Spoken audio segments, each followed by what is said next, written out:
We can do. Okay, counting down in seconds. Okay. Okay.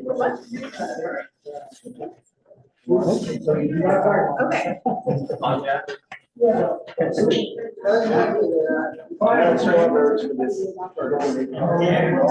People put them. Right. Is that true? Or is it all one just? Okay,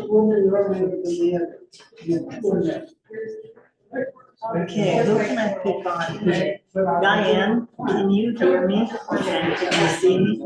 All right, 7 o'clock, we're gonna start the meeting. Welcome, everybody, to the San Francisco Orchid Society, the best orchid society in Western East River. I'm glad you all can make it. A special recognition to the octogenarians of the group. If you're an octogenarian, please stand up.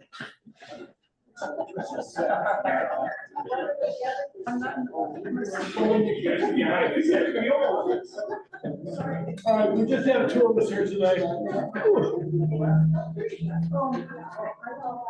Okay, so we're glad to see everybody here. Dan's going to be our speaker. And Derek is going to start with the announcements and the notifications and all the important stuff. Here. Thank you. Can I have one of my online friends indicate that you can hear me? Wave, smile, unmute yourself, say hi.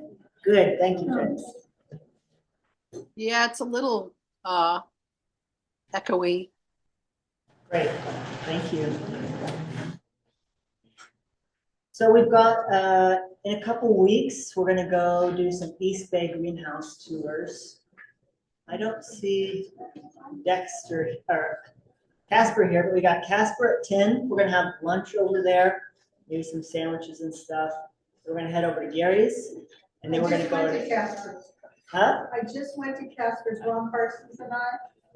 This is he has 3 acres of the most fabulous stuff that you would ever see. This is a must if you love plants. Thank you. If you want to join us, take a look at the newsletter, sign up in that RSV link, so I know that you're coming. And my friend Alan is going to help me run this show. Judging, you all know, we've got judging here and at Filoli. And then the Sacramento Orchid Society also has their judging on the first Wednesday. Tomorrow. We've got Orchid Learning Day. I think someone here pointed out in the newsletter, it says 605 Parkway, but I think it's probably Parkside Way, because Parkway is in San Francisco, Parkside Way is in San Francisco. Yeah, as long as you go and say Cemetery or Garden Center, you'll get there. Okay, good. The other thing, Peninsula Orchid Society is having their fall sale October 12th and 13th. You can take a picture of this. Remember to go check them out. There's always some good stuff there. Lastly, remember February, end of February, beginning of March, Pacific Orchid Expo. Okay, I've got lots of new members this month. Do I have any new members in the room? Julie, Nancy, Arnold. Welcome. Thank you for coming. Jessica, Conrad, Selena, Keith, Sophia, Laura, thank you for joining the society. All right, so now we're going to move into the show and tell plants. We'll do the ones here in the room first. And I think then we'll do the ones online after that.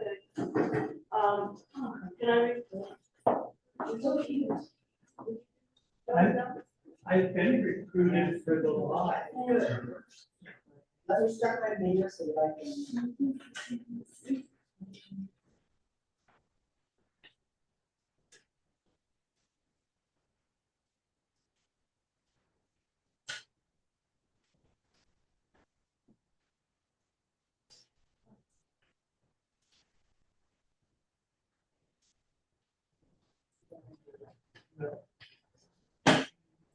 don't know how we do it with the full Zoom arrangement. Do I plan up? I will start the video, try to get a picture, everyone can see the plant anyway. Okay, and then I have to see that. I'll hold this. Okay. Well, Nancy Garcia von Kriekenberg brings Lycaste aromatica. Looks like it will open probably in maybe a week or so. The flowers are, when they're open, they're bright, kind of orangey yellow color. This is one of the winter deciduous species from Mexico, Central America, and it will get its new growths shortly after the flowers fade. It should put on its new vegetative growth. Okay. I want to call it scary like this. Mill Maxon from Cariella, what used to be called Cariella retrocala, now it's Gastrochymus retrocalis, native to Taiwan. It can bloom intermittently throughout the year, grows well in intermediate conditions, and the flowers are usually nicely fragrant for the species, at least during the day. A little bit now. And this I find is Oh, okay, yeah. So, Kate, I guess we won't pick this one up. Kate Plum brings Epidendrum reniferum. That I believe is Central American Mexican species. It can bloom repeatedly from older growths, and gets the flowers. Yeah, they are fragrant during the day anyway, a little bit now. But it puts on a really nice display of blooms. There's a whole section of epidendrums like this that get the pendant spike from the tip of the growth, and it will bloom year after year from the same growth. Okay, and so this is what used to be Rubiculus laelia, now it's Cattleya sanguinolora. One of the Brazilian rock-growing cattleyas, nice bright red flowers. Typically, it would not grow epiphytically like this. It would grow on big boulders in bright light, kind of extreme conditions, but hot temperatures during the day and cool at night. And this has a label. This is a Certophyllum hybrid, I think, like You don't have to lift them because we're seeing what he sees on his camera. Pro Bridge or something. It doesn't say that on here. It just says Certophyllum ? But it is a hybrid. And I think Tom Vide used to sell these some years ago. That might be where this one came from.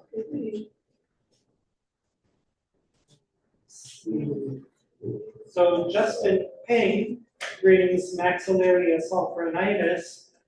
This is a Brazilian species, a Venezuelan species, can bloom intermittently throughout the year with these bright red flowers. I've had these pollinated in my greenhouse by hummingbirds, and I think probably hummingbirds are the natural pollinators. Okay, then Williamson brings Paphiopedilum druid spring. It looks like it has a multifloral species in its background, one of the sequentially flowering ones, as well as Paphiopedilum drurii that gives it the dark stripe on the dorsal sepal. So it could continue to produce flowers over a period of time. And Japheth Coe brings Paphiopedilum leucochilum. I believe this is a Thai species, one of the Brachypedilum section of Paphiopedilum that grows usually on limestone rocks, if I'm not mistaken. Don't pick the next one up, it broke on the way in. Okay. I'll just pick up the tag. And Jan Anderson brings Potinara there really is no Putanara anymore, but it's called Putanara Annie's Life, which is a circle of life, mystique by Putanara, Paradise, Rose, Fuchsia. So, I think Putanara included Masdevallias that are now switched into Cattleyas, so most and Sulphurnitis. So I think most of them are just Cattleyas. Yeah. You can find out. You can find out actually for sure by looking at the International Orchid Register and go to Greg's name search and just enter the Annie's Life, and it will show you all the genera, accepted genera now that have an Annie's Life as a hybrid name, registered hybrid name. So Vince, Pietro Mark, how's the last name pronounced? Pietro Martire. Pietro Mark. Okay, brings Masdevallia prolifera, one of the stinky species of Masdevallia. It's in section Coriacea, fly pollinated, but really beautiful flowers, I think. Very heavy substance, and the leaves also have heavy substance. So this Masdevallia can take more drying than some of the ones that have thinner, softer leaves. And Vince also brings Masdevallia. Well, it says Ron Parsons, double happiness. Is there a Masdevallia hybrid Ron Parsons? Yes. That's, I think that's double oh, I was just told that it was it both. says double happiness. Maybe it came from Ron Parsons? No, he said that it was, when he was here, I asked him about it. He said, no, he didn't breed it. Somebody named it after. Oh, named it for him. So, well, yeah, I guess somebody did name a hybrid for Ron. And so it looks like it has probably, I have a kana in its background, and it looks like it's sequentially flowering too. You can see there's another bud starting to develop on this inflorescence. And then we have Zygopetalum from Phyllis Deeps. This is Zygopetalum Debbie DeMello, very dark flower, almost blackish sepals and petals, unmarked, and the very dark purple lip, a very showy and kind of compact Zygopetalum hybrid. All Hassamsat, is that right? Brings Catasetum Karen Armstrong, and that is half primary hybrid. It's Catasetum Susan Fuchs by Catasetum denticulatum. So these generally like to be drier during the winter. They will lose their leaves and be pretty much dormant during the winter, then put on their new growth and flower quickly during the spring and summer growing season. And Michael Randall okay, brings Dracula felix, one of the smaller flowered Dracula species.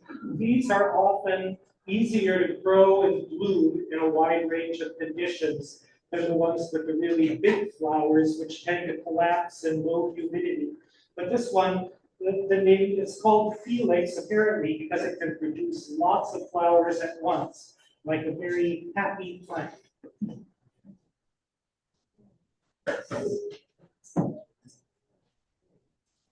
This is interesting. Sharon Palmisano brings Masdevallia leptifera, which is a species I don't really remember having seen.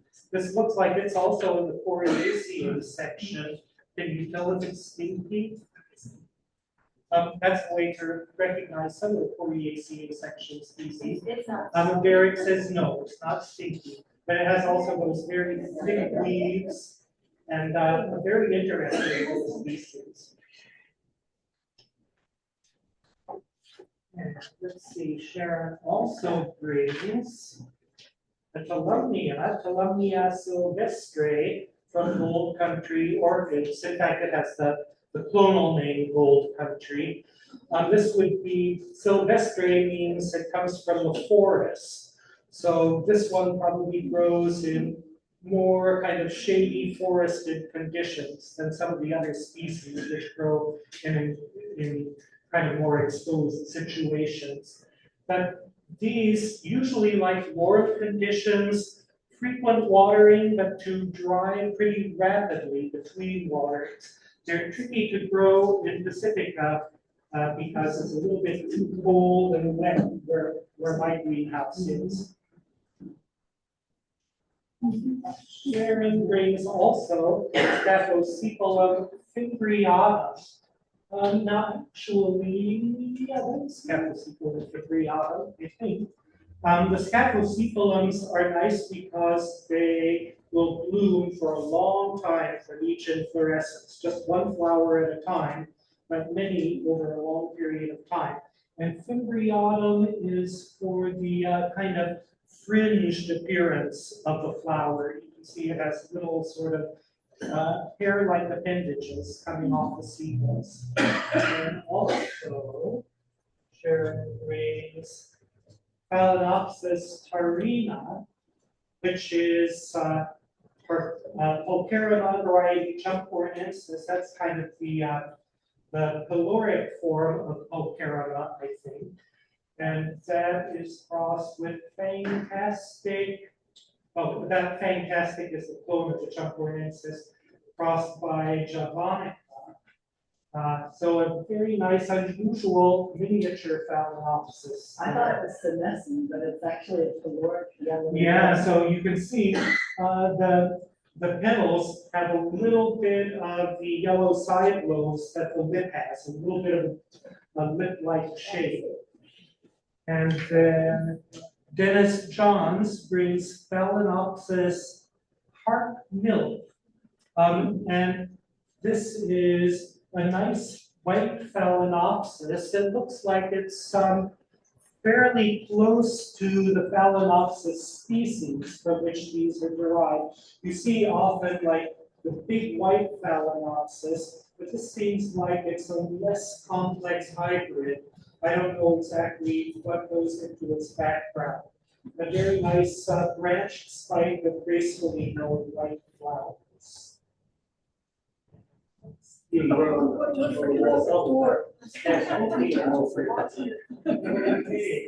Just Caitlin Cullen brings a primary hybrid of Stanhopea typhrina by Stanhopea conata. The flowers are starting to senesce here, and there are a bunch more buds on this other inflorescence, which haven't opened yet. I know typhrina lasts only 2 days in perfection, and conata probably no more than 3 or 4. So it's hard to bring a plant somewhere when the flowers are at their perfect stage. It depends on how the weeding is scheduled. But obviously, a very floriferous hybrid. There are 3 spikes open here, and 1 spike preparing to open. Yes, 2 more. Yep. 2 more. Yeah, 2 more. the orange one came in. I love the snack, man. I need you to tell me what it is. Oh, that's in Korea. Yeah, it is. That's great. And so for a while, it was being called Epidendrum spathatum. And I don't know, it may be back to spathatum, but I think you can get away definitely with calling it Epidendrum equus. From Ecuador, from not really high elevation, so it does well in cool conditions. And this one, that Lucia Stagg owns the plant, and I guess, is it yours now, Paula? It's Paula's now. And it was Laleocaplia Miss Wonderful, AMAOS, that's an award of merit from the American Orchid Society.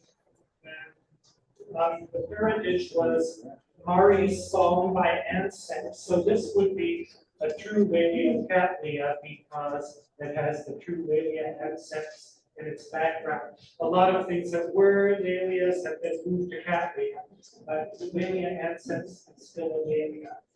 So it takes a little bit more in blooming habit. It takes a little bit more after the Cattleya parent, I think, because ancestors usually have a very long inflorescence with the flowers kind of built for the end.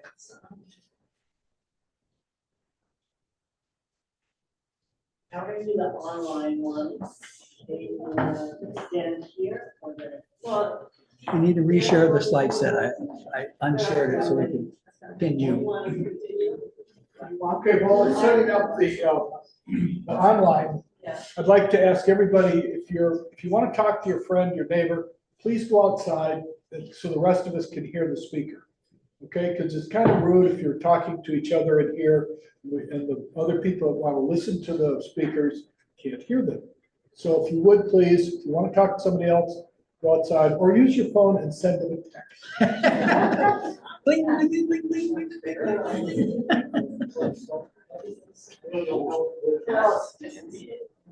It'll show the plant. Oh, okay. So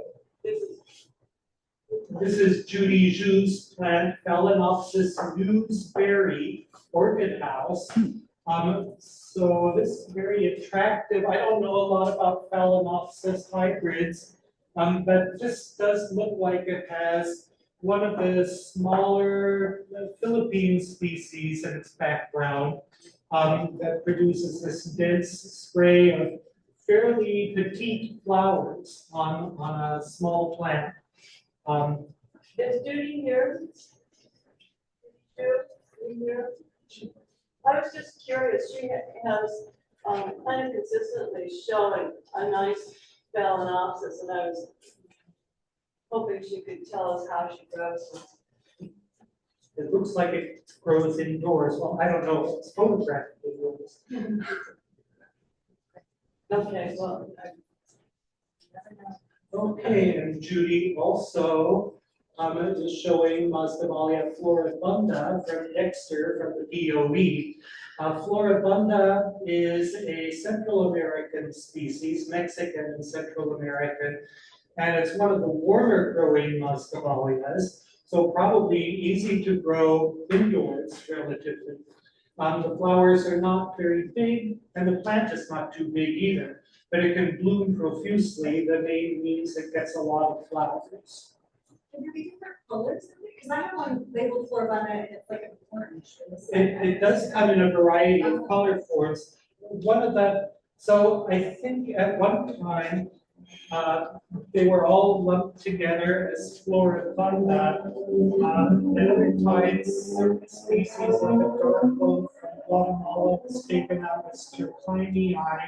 And I think the separation is still in effect now for the accepted names. I think Turklinii is considered a valid species for the kind of dark, almost purplish red flower.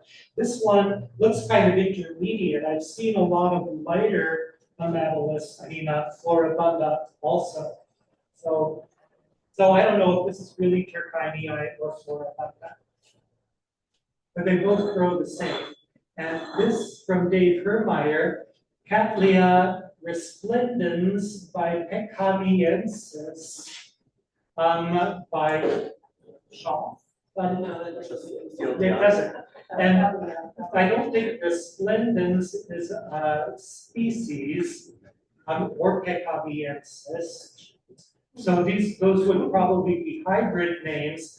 It looks anyway like this is a Cattleya that has maybe Schilleriana or Atlandii in its background. One of the, and maybe also bicolor. The shape of the flower looks kind of bicolorish. So there's a whole group of Brazilian bifoliate cattleyas that have spots on the sepals and petals and exceptionally heavy texture. And it looks like this has some of those species in its background. Also, it shows. Shouldn't have 2 hours, Trader Joe's. One of those mysterious ones, but it is a very attractive Miltoniopsis. It's a Miltoniopsis actually, not a Miltonia. So it's hybrid of the Colombian Miltoniopsis species. The true Miltonias are Brazilian and have differently shaped flowers and different kind of growth. But this is, even though it's an unnamed plant from Trader Joe's, apparently, it's a nice plant with attractive flowers and well grown. And here is Dendrobium hibiki. This looks like it might have. It should be capitalized because it's. Yeah, it should be because it's a hybrid. It looks like it has either Lavifolium or Petiolata. It's 2 New Guinea dendrobiums. Dan, Bracteosum and Lavifolium. you might explain to people what you mean by it should be capitalized when it's a hybrid versus. So hybrid epithets begin with a capital letter. I mean, they should, they are supposed to. Yeah. And species names, species epithets begin with a lowercase letter. The only exception for hybrids is natural hybrids, which begin with a lowercase letter but are preceded by an X, Yeah. which indicates that it's a natural hybrid. But so this is a man-made hybrid, should begin with a capital H. And Jeff Harris here has Trichoceros parviflora. The Trichoceros are related to telepogons. They are much easier to grow than telepogons, though, fortunately. And very attractive little flowers that are, I believe, mostly pollinated by tachinid flies that the male fly tries to mate with the flower that it mistakes for the female of the fly species and pollinates it in the process. So here he also has Alisara David Halliday, and that's an Alisara hybrid crossed with an Oncidium hybrid. I think Alisara is one of the multi-generic Oncidium hybrids that still has that name, because I think all of the parents, I'm not sure which parents are in it, but all of them do still exist as accepted generic names. Oh, and then we have Vincent's Masdevallia mellifera here. It is a cool-growing species, although as you can see, 2,100 meters is not super high. That's like almost intermediate to cool, but it does well in its backyard. So obviously it can take the outside temperatures in the Bay Area. Are you in San Francisco? Yeah, I'm not far. Yeah. So San Francisco has pretty mild night temperatures. It doesn't get too cold. And yeah, it's starting to have a bad smell. And, yeah, that's one of its charms, the bad smell. Oh, and then I guess that's me. Yeah. A suggestion, before you go into that, stop sharing and minimize so you don't have that name up there. I'll just leave Yeah, her that one. around here.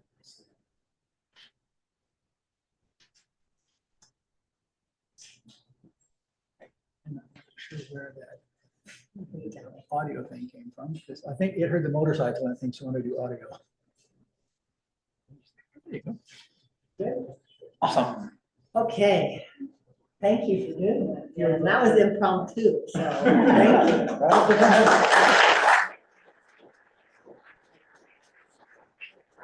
Okay, so Dan is a generous and kind guy that I've known since I kind of joined society, and I really appreciate him coming to speak on Masdevallias today. He got his start over 40 years ago, in 1982. I guess, yeah, that was. Picked up a little dendrobium from the You were a airport. child.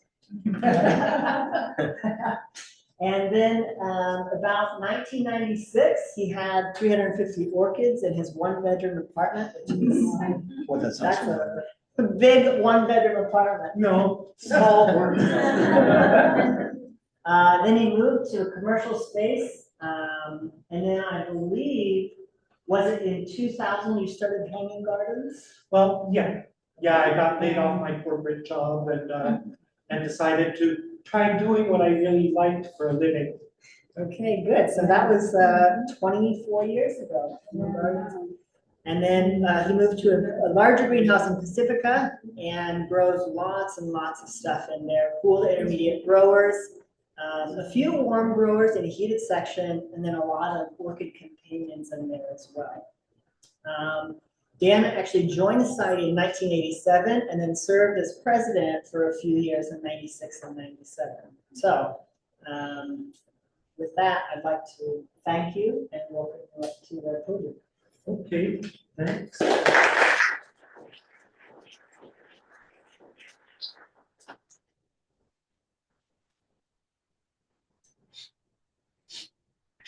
Oh, that's what I was looking for.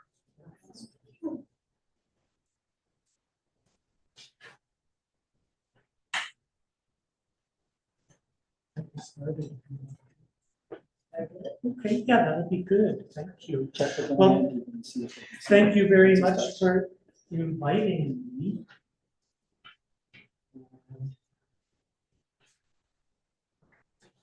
It's been a number of years since I spoke here, and this particular presentation is being presented at the request of Kay Plum, who I did this presentation I first created about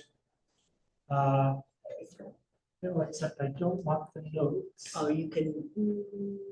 No, you were, Oh. no. Oh, you don't see them, only I do. Okay. Okay. So I first created this presentation in the mid first decade of the 2000s, maybe 2009 or so. And I've revised it quite a number of times. There have been a lot of changes in Maxillaria since then. But it's a very diverse and interesting genus. When I gave this talk first for San Francisco, that was about 10 or 12 years ago, and Kay somehow missed it. She likes the Maxillarias, so she asked that I do it again. So I'm doing an encore performance, although it's been updated quite a bit. First, I wanted to dedicate the talk to the memory of Eric Christensen. He is probably the taxonomist, was the taxonomist who did the most work on the genus Maxillaria. He described quite a lot of new species. Stop sharing and then reshare it. And even though was a little younger than me, he died kind of suddenly in. But maybe we'll wait until the technical. Oh, okay. He died suddenly in 2011. He was very helpful to me when I was first putting this talk together. The reason I called it the mysterious Maxillarias was because I found when I set out to do a talk on the genus, it was very hard to find any comprehensive source of information about them. There were articles in various journals on particular species, but there was no reference that had an overall kind of overview or detailed information on the whole genus. So Eric gave me a lot of he communicated with me by email and gave me a lot of information and entertained a lot of questions from me while I was putting this talk together. So I'm also thanking Eric Hunt, who was a former member of the San Francisco Orchid Society. He moved to Arkansas quite a number of years ago now, but took a lot of orchid photos in the Bay Area, a lot of photos in my collection. And of course, Ron Parsons took a lot of photos that we'll see. Walter Teague, my late orchid mentor, also took a lot of the pictures. After I took over his collection, he still used to love to come to the greenhouse and photograph the plants. And Marnie Turkel also took the photo of Eric Christensen on a trip they took together to Peru, and also a number of the plants that we'll see in the course of the presentation are hers. So some basic facts about the genus. Currently, as of this morning, there are 652 accepted species per Plants of the World Online, which is Kew's taxonomic website that I use quite extensively. They're primarily epiphytic or sometimes lithophytic plants. That means growing either on the trunks or branches of trees or on rocks. Maybe rarely terrestrial, but most of the ones that seem terrestrial are really putting their roots into the leaf litter, kind of as what you could call humus epiphytes, where they're not actually penetrating deep into the soil. They're distributed through tropical and subtropical America, from Florida in the north to southeastern Brazil and Argentina in the south. There has been a lot of debate about the taxonomy, not only of Maxillaria, but this was one that where one genus where there was the debate was fairly heated, you could say. So Eric Christensen in 1999 divided the genus up into a number of sections in a paper that he presented at the World Orchid Conference in Vancouver. About 7 or 8 years later, a group of botanists used his sections and broke them, a lot of the sections off into separate genera to make the genus smaller and more manageable. Eric was very unhappy about that because he said, well, he was kind of combative taxonomically anyway, but he felt that it was premature to divide the genus up at that point and that it needed further study to be better understood before that step should be taken. And actually in 2015, a group of botanists who were revising the overall classification of the orchid family agreed with his viewpoint and lumped everything that had been removed from Maxillaria back into it, which is why we're back to 652 species. And they actually also moved a few long-standing separate genera in the same subtribe into Maxillaria. Those include Chrysocycnus, Mormolica, Cryptocentrum, and Trigonidium, all seen here. So in terms of general culture, you'll know I say most species, or note that I say most species a lot of times here. And you have to consider that that doesn't mean all of them. Most of them can be grown potted, mounted, or in hanging baskets. And there aren't really very many other ways that you can grow orchids. So I guess that's kind of self-evident. But many of them come from moderate elevation and will tolerate intermediate conditions well. That is not to say that all of them will. There are some that come from very high elevation and need really cool conditions, and some that are from hot lowlands, and of course those need warmer conditions. Also, temperature tolerance can depend partly on where the plant comes from. If it comes from the northern and southern limits of the tropic zone, which are more seasonal, then it's probably already adapted to have cooler temperatures at some times of year, warmer temperatures at others, and drier periods and wetter periods. So those plants from those regions tend to have kind of a built-in amount of adaptivity. Plants from widespread areas that are found over a large area also tend to be more adaptable because that same species can occur in a variety of habitats. Species that are limited to a particular habitat, especially in equatorial areas where there's not much change throughout the year, might be more demanding of conditions that are similar to those under which they developed in nature. So those are all things to consider when acquiring plants and when deciding how to care for them.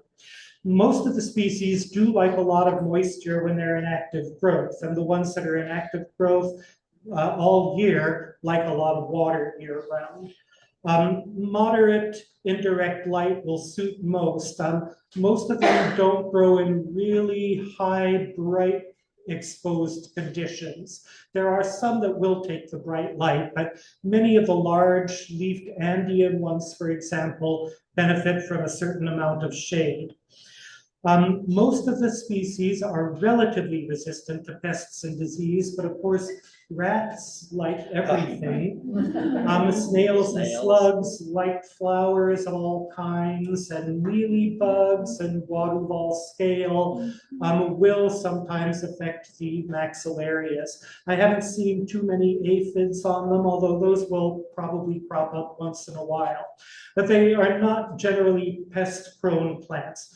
In terms of disease, the one issue that I've seen with a lot of them is some opportunistic fungal spotting that can appear on the leaves, especially some of the larger Andean types.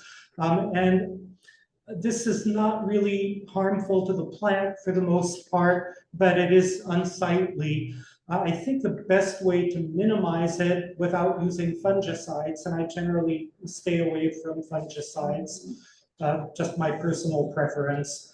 But I think if you maintain fresh potting medium, give the plants the right amount of light, not too bright, and maintain a good but gentle air movement, that will help limit the opportunistic fungal spotting. So I accidentally left Florida off the map here. There are 2 species that occur in Florida, but this shows most of the range from Mexico down through southern Brazil and northern part of Argentina. And there are several different plant types, quite a diverse array of plant types in the genus. There's some that look almost bandaceous that will continue growing indefinitely from the tip of each stem. They will sometimes branch. Then there are some that will get ascending stems with randomly spaced little pseudobulbs. There are some very tiny miniatures. And then there are some, like the Maxillarius sophronitis that we saw on the table earlier, that have small individual growths, but that can turn into large and very heavy specimens.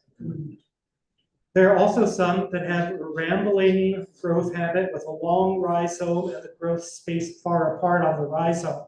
Most of these will usually put roots underneath from the rhizome, underneath the sheaths on the rhizome, the sheathing bracts. And then when they come into contact with a moist surface, the roots will branch out and expand and adhere to that surface. So you can propagate these by taking what appear to be rootless cuttings and mounting or potting them, and then the roots that are creeping along the rhizome will grow into the medium or onto the mound. There are also some that this I call the large growing Andean type that look almost like big Oncidianae plants. Some of them have leafy bracts and some just leafless short bracts, but usually rather tightly clustered pseudobulbs that arise from a short rhizome. So we'll look at some of the species now. We're starting at the northern part of the range, Mexico and Central America, and we'll work our way south. And we're only scratching the surface. I'm sure you don't want me to show you anywhere near the 652 species. So we'll look at probably about maybe 50, 60 or so. So this is probably the best known one, Maxillaria tenuifolia, that has a strong coconut fragrance. It's an intermediate to warm grower, and it has some color variation. There are very red forms, some kind of orange, and some dark maroon, even a yellow flowered form. And some of those have a tightly clustered growth habit, and some, like the one we saw just in the previous slide, have a long rhizome. This is the first Maxillaria species that I collected. I collected my plant in Belize on an orchid trip in 1992. And some people have trouble flowering it. I found that when I was growing it in my apartment, it never bloomed for me. But when I moved it to a greenhouse where it got down closer to 55 at night, my apartment was warmer than that, and the drop in night temperature seemed to help it to bloom. And it's flowered reliably every year since then, for many years now. Another related species, it used to be, so these parenthetical names are the genera that these were separated out into at one time. They are all back in Maxillaria now, but just to show the affinity, I've left the old genus name, or the temporary genus name, you could say, in parentheses here. So this is related to the tenuifolia, but it's a smaller, more delicate plant with a smaller range from Costa Rica to Panama. And the flowers also are somewhat variable in color. Puts usually one big flush of flowers per year. But the flowers are long-lasting, very light fragrance, but very attractive. Maxillaria variabilis, also pretty widespread from Mexico down to Venezuela, comes in many color forms, as the name would imply. The flowers are just about an inch across, maybe even a little smaller than that. But there's a yellow one on the left. I think that is a plant that I collected in Belize also. The orangey one on the right. I also have a dark maroon one that I found in Mexico near Puerto Vallarta. This one, Maxillaria elatior, has also that same kind of shiny blotch in the lip that a lot of the Maxillariellas have.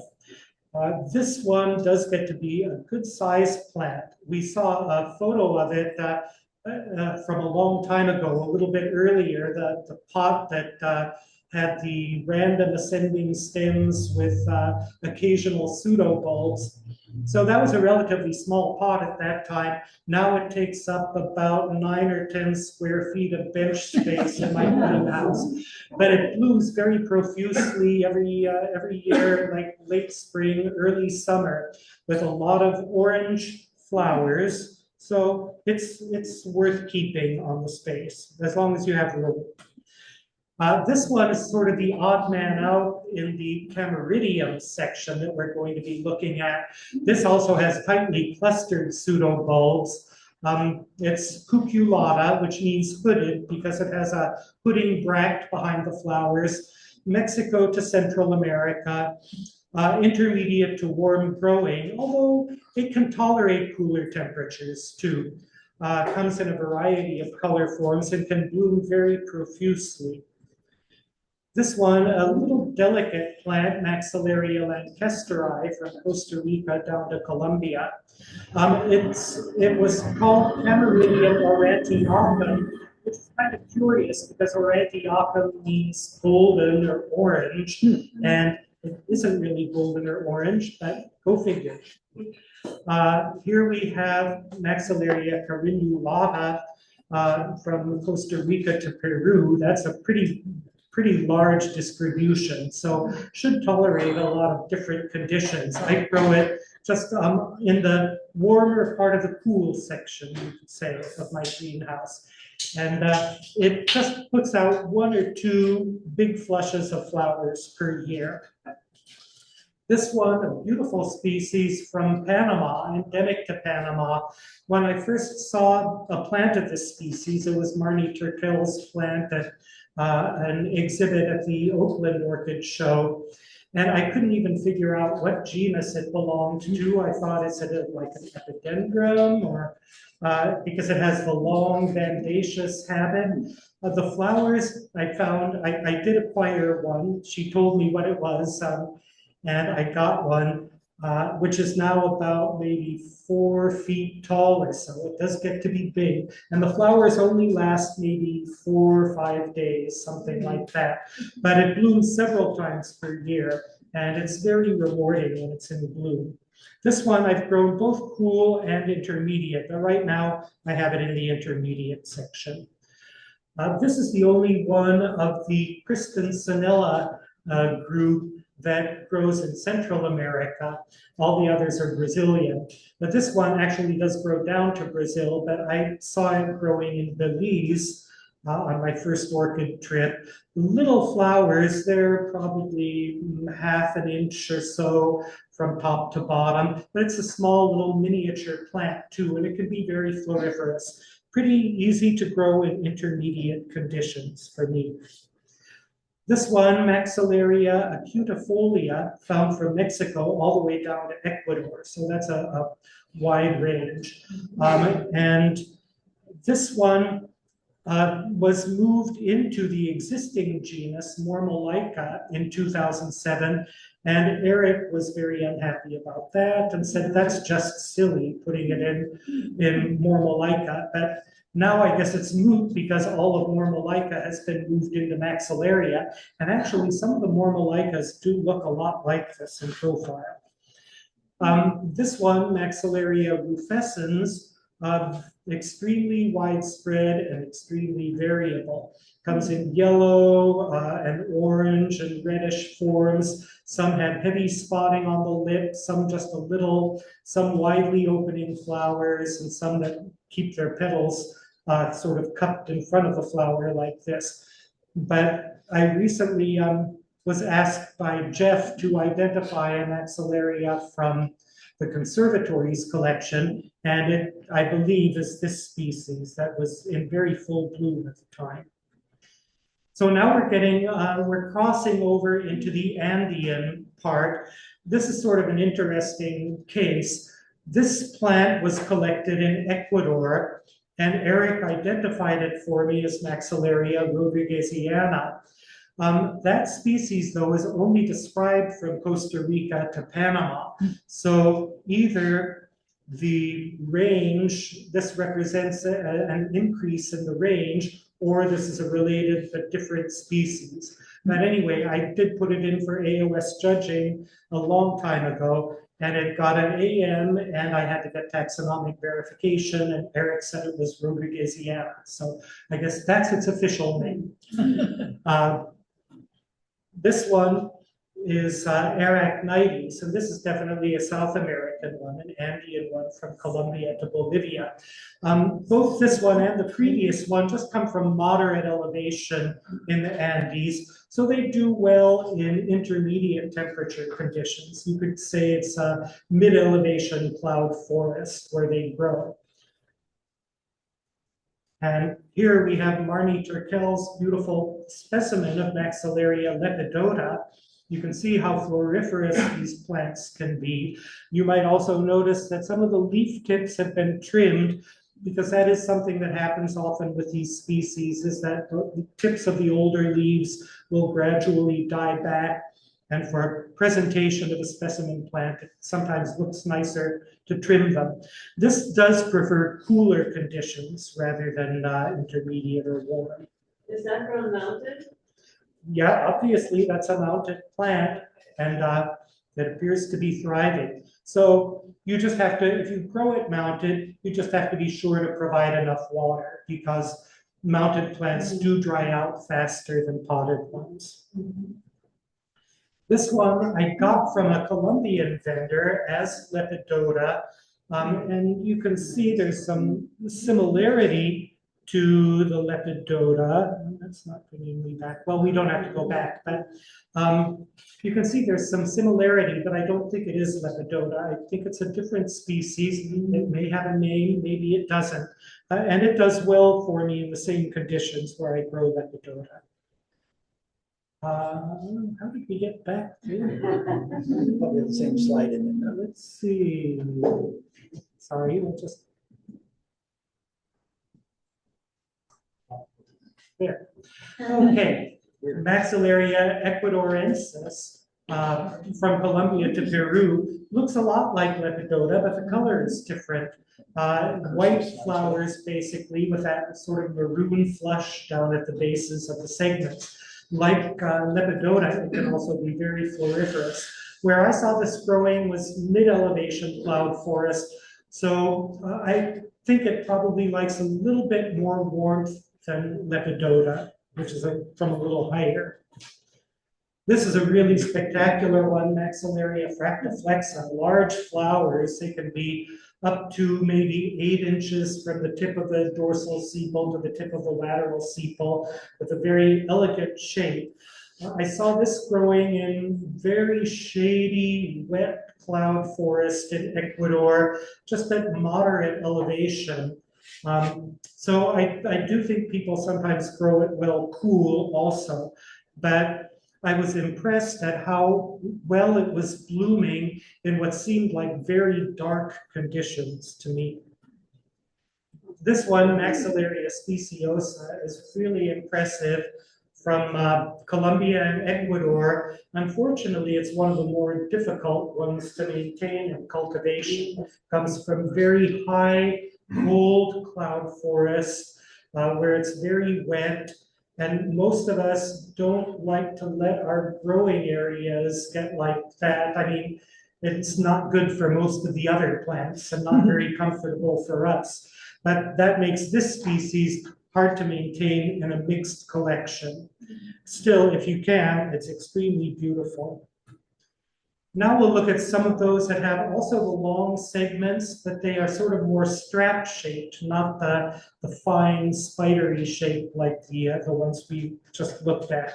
This is Maxillaria dillonii from Ecuador to Peru. Grows well for me in intermediate conditions. The flowers are large and really very showy. There is a little piece of this I've been forgetting to mention when there are pieces of the plants on the raffle table, but there is a division of this on the raffle table. Here we have Maxillaria tonsbergii, which, as I understand it, was collected only once in nature in Venezuela by Christian Tonsberg, who was a late SFOS member from Sebastopol in Sonoma County. And I got a division of the plant from him. It's proven very vigorous, and I've made a lot of divisions of it. And I think that most of the plants of this in cultivation are vegetative divisions of the one plant that he collected. I've tried selfing it without success, so I haven't been able to produce it from seed, although I heard that someone somewhere did produce it from seed, so there may now be some seed-grown plants on the market. Anyway, there's a piece of this on the raffle table also, and it's pretty easy to grow in intermediate conditions. This is Maxillaria triloris, possibly, maybe Maxillaria calichroma. This particular group with the yellow and brown flowers is difficult to identify at species level for me. Eric Christensen said at one point that this was Maxillaria luteograndiflora, but I'm not sure. And I think luteograndiflora is not even an accepted name on Q now. So I've gone back to calling it triloris. Anyway, it is a large growing intermediate species with large flowers and puts on a nice show of flowers when it blooms all at once usually, but sometimes more than once per year. Then there's a group with dark red to maroon flowers. This is Longipes, native to Ecuador to Bolivia. There is a related plant, nigrescens, with similarly colored flowers and actually similarly shaped on the raffle table. This one and nigrescens I grow in the cool part of the greenhouse. This is a little one, Maxillaria porrecta, has similarly colored flowers, but sort of shorter segments in all regards. And it's a lower elevation, warmer growing plant with shorter leaves also. It does show one interesting feature that you can see on some of the maxillarias. That's this sort of waxy, scurfy coating on the undersides of the leaves. That's not the sign of any disease or pest or anything. It's just a waxy exudate they produce that must serve some purpose to the plant, but we don't know what that is. Now we'll get to the ones that I call the sort of lycaste flowered maxillarias. These are generally large flowers, triangular more or less in shape, and they superficially resemble lycastes to me. Really beautiful species from Colombia to Peru. This is Maxillaria fucata, which I grow on the cool side. Maxillaria hoopshii and the next two species were long considered Maxillaria grandiflora, these sort of large white-flowered ones. And Eric said that the thing that was actually described as grandiflora is not known in cultivation currently. This, he said, is hoopshii that has a lot of dark striping on the underside of the lip and an almost continuous band. You can't really see in these photos, but an almost continuous band of dark reddish color under the apex of the lip. This one, Maxillaria leymanii, is quite similar, but the coloration under the lip is divided into like two large spots with that white isthmus in between.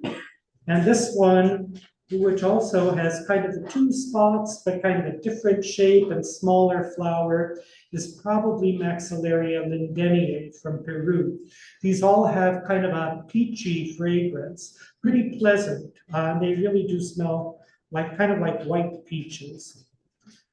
This is Maxillaria molitor, very similar in shape and in growth habit, but it has yellow flowers, both the dark yellow one on the left, and then this one on the right with the lighter flowers actually has a different fragrance.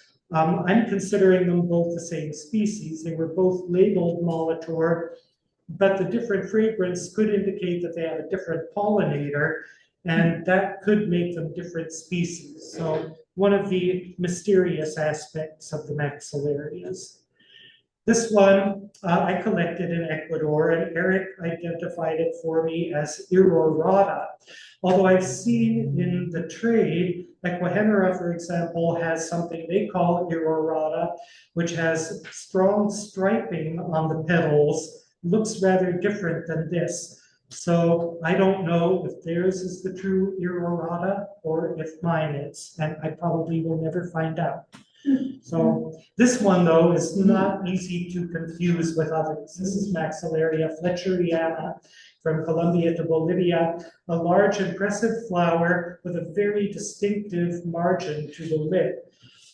This one grows well in intermediate temperatures, but it will probably take cool also.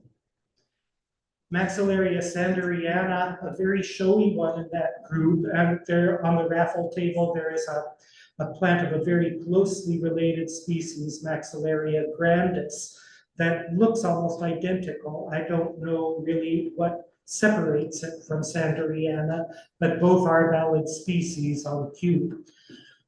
These are just two slightly different variants of the plant. One thing about this species is that it's nice to grow it in a hanging basket, I would say, because while it will put up a number of spikes through the surface of the medium, it also will put a lot down into the medium. And if they can't escape through openings in the basket, they'll just kind of abort down in the potting medium. You'll see them when you go to repot the plant. So that one I do like to grow in a basket. Here we have a similar species from Colombia, Maxillaria wogii. I'm not even sure if it really is separate. It's in a way not as attractive. I mean, the shape is not as appealing, but it is a huge flower, about 8 inches across, which alone makes it very impressive. And you can see it's emerging from the side of the basket. So this one, Maxillaria striata, I found it difficult to grow this one without spotting on the leaves, but they're large and very showy flowers, about probably four inches across or so. This is a very attractive form. Here's a slightly smaller form from Ecuador that has much less striping in the lip, but I believe it is the same species. You can see I have a little bit of that spotting on the leaves here, but that happens. And here, okay, we're getting to the group with nodding flowers. So we're still in the Andean area. These flowers, the spikes come up, but then the spike bends over and presents the flower in kind of an upside down position, which can make it difficult for the photographer to capture. Eric Hunt did a good job with this one, lutens, which means nodding. And this is a cool grower from Ecuador to Bolivia. This is a very showy one, Elegantula, from Colombia to Peru.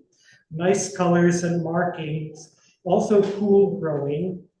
And you can see that little bit of pleating on the leaf in the background in the photo on the right.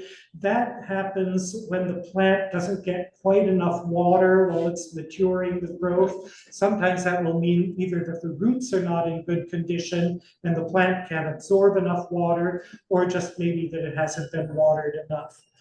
So you see that in some other genera like Miltoniopsis, for example. This is a fairly recently described one. I just got the species within the last 2 years or so from Orchideas amazonicas, Carol Villena from Peru, Maxillaria p. Hallei. This was described, I think, in 2004. And this is the only time I bloomed it, and Ron came over and photographed it. But I've got several plants, so hopefully I'll see more flowers on it. A very attractive species, I think. Then Eric named this one for Marnie Turkel. It's a species from Ecuador and Peru with the nodding flowers. And this is the typical color form. You can see that the whole plant was kind of tipped to get this photograph. Then I found this plant on a trip to Ecuador in 2004, where we were traveling along a road in high elevation forest right along the border with Peru. And there was a plant in the road that had either fallen or been knocked down from a tree by a passing vehicle. Anyway, I brought the plant home and it turned out to be this. And Eric said that it's probably an albescent form of Maxillaria turkellii, although again it has a different fragrance. This one a little bit lemon lime fragrance, which goes along well with the color of the flower.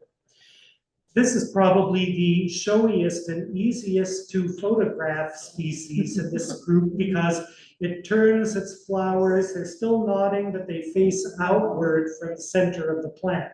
That's Maxillaria Auguste Victoriae, widespread in the Andes from Venezuela all the way down to Peru. And it's quite a large flower, I would say about 4 inches from top to bottom. Strong peachy fragrance. Here is a little, we'll look at some sort of miscellaneous Andean ones here. This is a little one I collected in Ecuador at moderate elevation. I grow it intermediate, Maxillaria volcanica. And Eric said that it was a separate species. It's very similar to the species called arbuscula, where the flowers look almost the same. They're just about 1 inch across, but this is a much more compact plant. And there are some technical characteristics apparently which separate it from arbuscula. This is the only plant of this species that I have ever seen. This one we saw on the show and tell table, Maxillaria sophronitis from Venezuela and Colombia, can grow into a very large specimen, but there are some clones that are difficult to bloom, or they're kind of shy bloomers, you could say.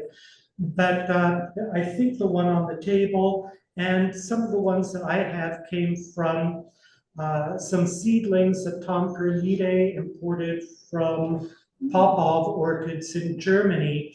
And those tend to be a little larger growing, a little larger flowered, and much more free blooming.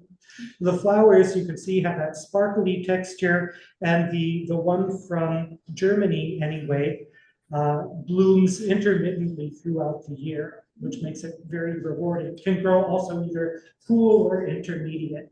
Now this is one that really needs the cool conditions. This is Maxillaria wonkabombi, kind of a fun name to say, from Ecuador down to Bolivia, Marnie Turkel's plant. It's a little miniature that grows in high elevation, cold, wet cloud forests, and has these beautiful little brilliant yellow flowers with a blackish anther cap. I grow this alongside Dendrobium cuthbertsonii in the coolest part of my greenhouse.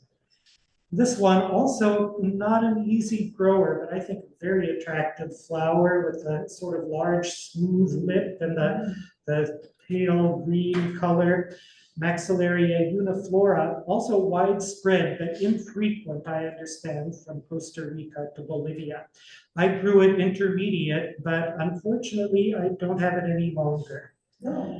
Masdevallias hayekii, I collected this plant in Ecuador, and Ron Parsons identified it pretty certainly as hayekii, which is described only from Peru, but Ecuador and Peru are right next door to each other.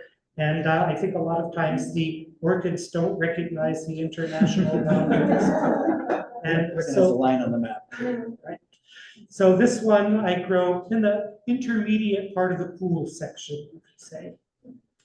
There's a piece of this on the raffle table. This is Maxillaria neophylla, and I got it from Orchideas del Valle from Colombia. So I assumed it was a Colombian species, but actually it's only described from Ecuador. Now, whether the plant they had, which didn't have the name on it, Eric identified the plant for me. It was just Maxillaria species when I got it from Orchideas del Valle. So it might grow also in Colombia because, again, just adjacent to Ecuador.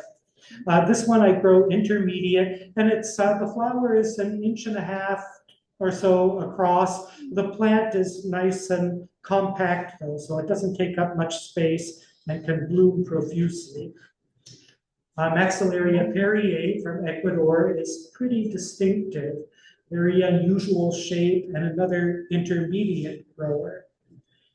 This one I won from a raffle table from Marnie Turkel, and she just had it labeled. It was at a San Francisco Orchid Society meeting, and she had it labeled as Maxillaria species Ecuador. And I pretty much concluded later, after I was coming across a picture of this somewhere, that it was actually Venusta, which is only described from Venezuela and Colombia, but very possibly exists in Ecuador too. This is another coolish growing one.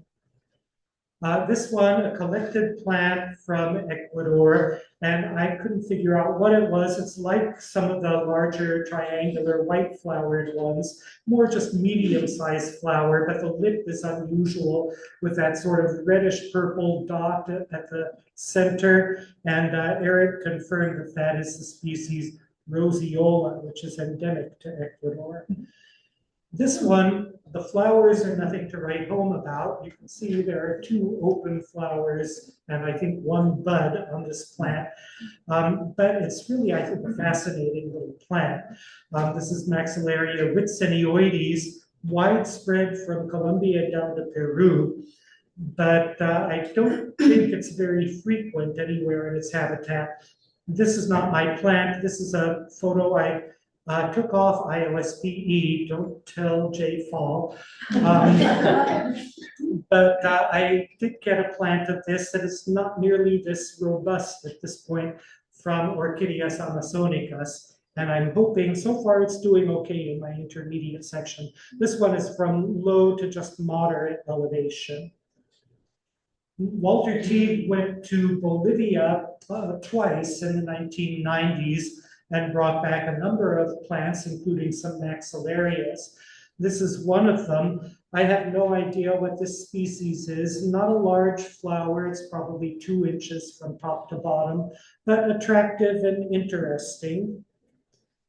This one is pretty showy, and nobody knew what it was. Eric wanted to describe it, but it didn't bloom for me for a long time, and he died before he had a chance to describe it. I ended up selling a piece to a friend who tentatively identified it as Weber Baueri, which is only described from Colombia and Peru. And I've looked at pictures of that online. They're very similar, but the segments are a little bit more bent forward. The flowers don't spread quite as wide, but that could just be a regional variation or even an individual genetic variation.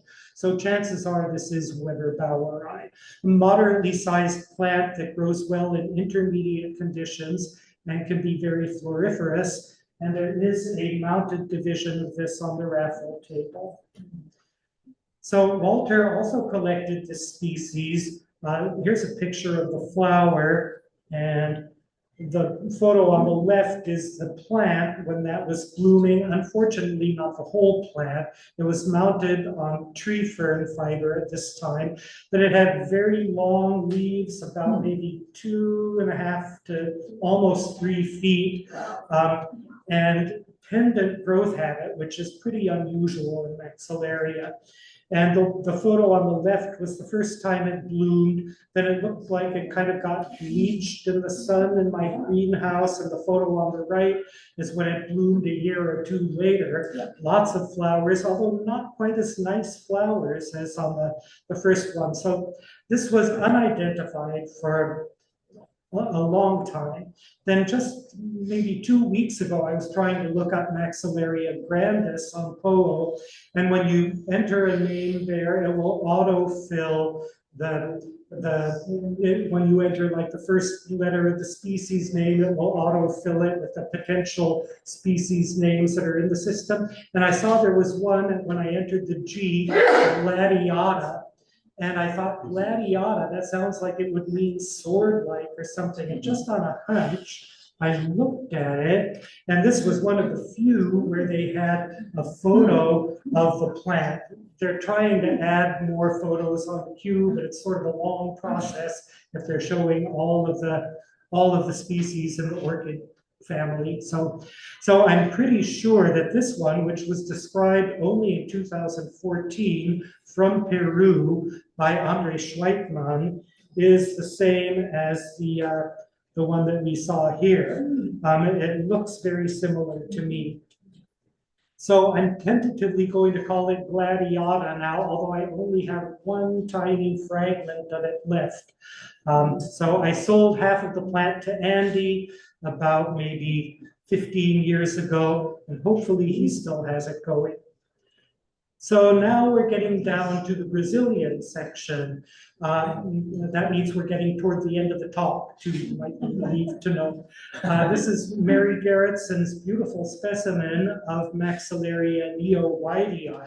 I think she got this from me, and I don't even think I still have the plant now, but I certainly never grew it to a specimen like this.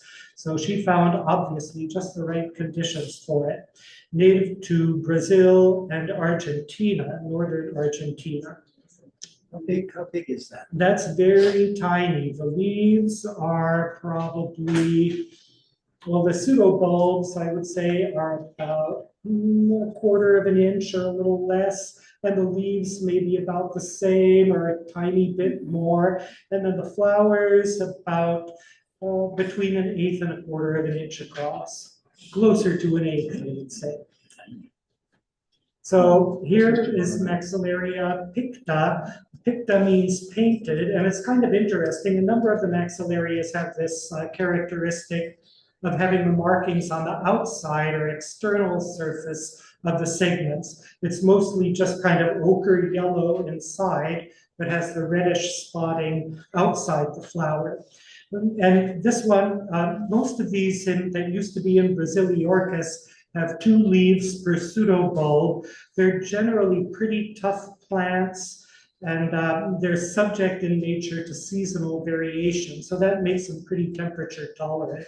This one can bloom profusely a few times per year. I'm currently growing it cool, but I'm sure it can grow intermediate also. And did I say there's a piece of this one on the raffle table too? This is Maxillaria humilis from Brazil. It used to be called gracilis, but apparently humilis takes precedence. A very cute little species that grows well in intermediate temperatures. And here's its close relative, Maxillaria marginata, so named because it has the dark coloration on the edges of the sepals. The flowers here are up to about 2 inches across, maybe a little less than that. And each growth can get a lot of flowers at one time. The growths are kind of widely separated on a creeping rhizome, and there is a piece of this one also on the raffle table. And Maxillaria schunkiana, the closest natural thing I've seen to a black orchid. It's actually very dark maroon. The flower is just about 1 inch across, and it's a relatively small growing plant, if not a complete miniature, but no more than maybe 7 inches tall or so, including the leaves. And it can grow easily into a huge specimen with lots of flowers. But if you do grow it into a huge specimen, it's hard to see the flowers in the center of the plant because they're held down close to the base of the pseudobulb. So if you're going to try to grow a large specimen, I would recommend growing it on a vertical mount where the flowers will show more easily between the growths. This one does best for me in intermediate temperatures, but it can take cool periods also. And that concludes the talk. Thank you very much.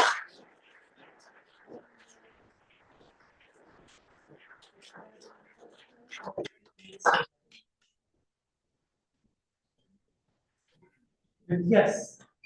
Oh, you're turning on the lights, sorry. I thought you were asking a question.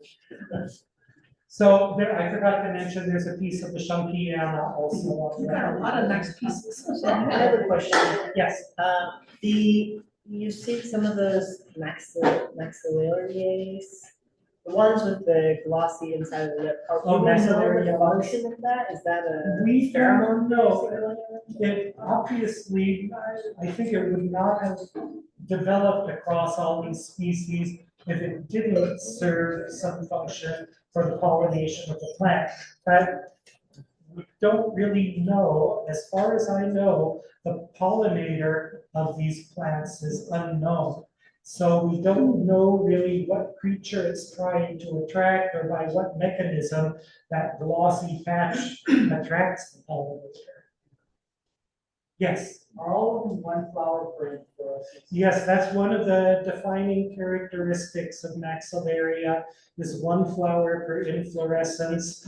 The other one is the lip is hinged to the column foot, which means that the lip can move up and down a little bit. It's attached by a flexible strip to the base of the column. And the other one is that the leaves are conduplicate, which means when they are developing, they're folded tightly in half, and as they mature, they open out into like a V-shaped or even flattish cross section. Yes. Can you say more? You mentioned in passing about this stuff that you excluded on the back of the leaf. Can you explain it, or is there one that you can show? Well, I don't know if it is on any of these species. Let's see.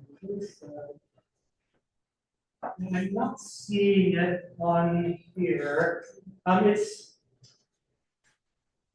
Yeah, we've got a number of Maxillaria species, but none of these seem to have it, at least not to any noticeable degree. But it's just kind of like a little sort of flaky, papery deposit that you can like rub off with your finger. And it's basically, I think, just wax that is exuded by the by the leaf at some point in its development. And again, it must serve some purpose for the plant. As far as I know, nobody knows what that purpose is. Okay, any more? Yes. Pseudo bulbs are bigger, smaller, better. All kinds of different sizes, and some are like nearly cylindrical or round, some are like oblong, some are flattened. So it's really a polymorphic group with meaning like it has lots of different sorts of forms within the genus.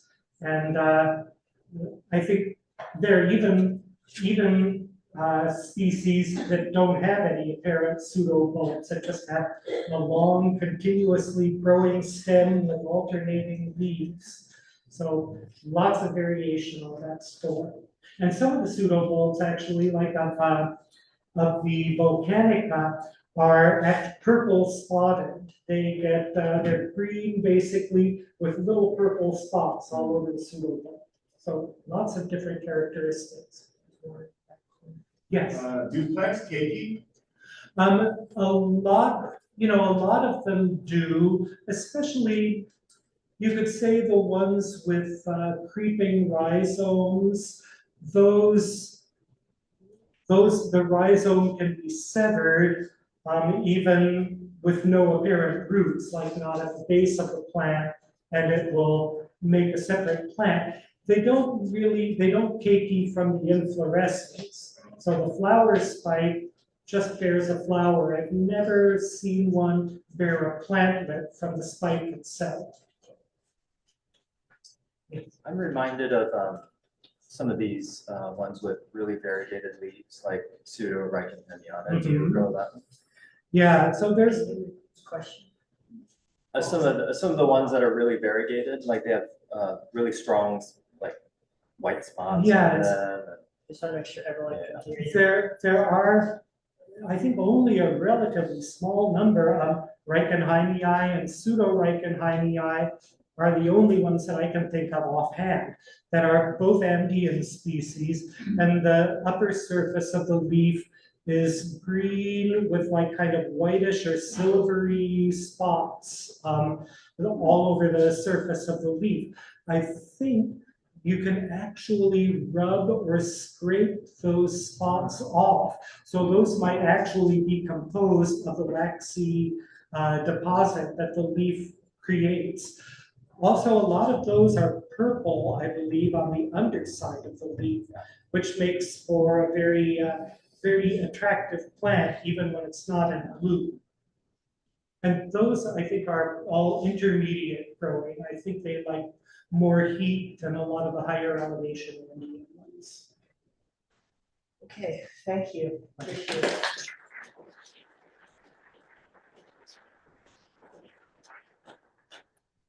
All right, we're gonna break for about 10 minutes, and give you the opportunity to buy raffle tickets. Or opportunity.